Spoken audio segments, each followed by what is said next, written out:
Bienvenue dans Déconstruire ensemble, le podcast qui fait exploser les clichés sur le handicap. À travers chaque épisode, vous entendrez la voix et le regard sans filtre de Nathalie Gène, une femme engagée, unijambiste, stomisée, vivant avec un spina bifida et une hydrocéphalie valvée. Elle y partage ses galères, ses combats, ses joies. Et surtout, une vision directe, humaine et sans concession de la vie avec un handicap. Ici, on parle vrai, on rit, on doute, on déconstruit ensemble. Salut à toi et bienvenue sur Déconstruire ensemble, le podcast qui explose les clichés sur le handicap. Aujourd'hui, je vais te parler d'un sujet qui encore aujourd'hui me serre la gorge. Un sujet intime, très intime, un choix ou plutôt un non-choix, un renoncement, un deuil, un vertige.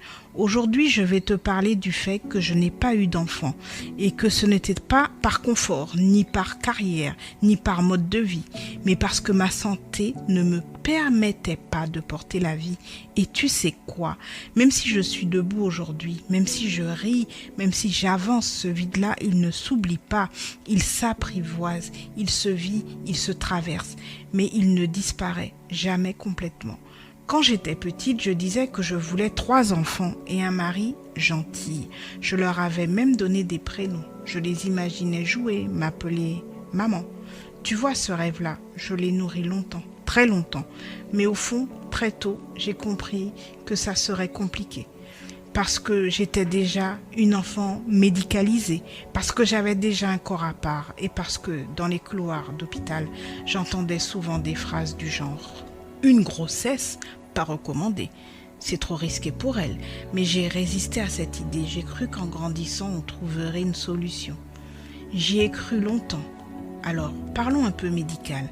Moi, je suis atteinte d'un spina bifida myéloméningocèle, une forme grave qui m'a causé une hydrocéphalie, une paraplégie, une urostomie et tout le reste, je t'ai déjà raconté dans les épisodes précédents.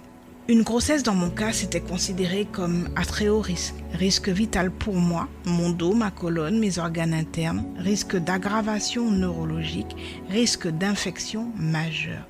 Et oui, risque de transmettre le spina bifida à mon enfant, malgré les traitements préventifs à l'acide folique.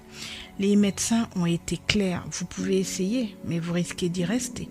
Là, tu vois, j'ai compris, c'était fini, le rêve terminé. Le moment où j'ai réalisé que je n'enfanterais pas, il n'y en a pas eu un seul moment. C'était une prise de conscience en plusieurs temps, comme un robinet qui goutte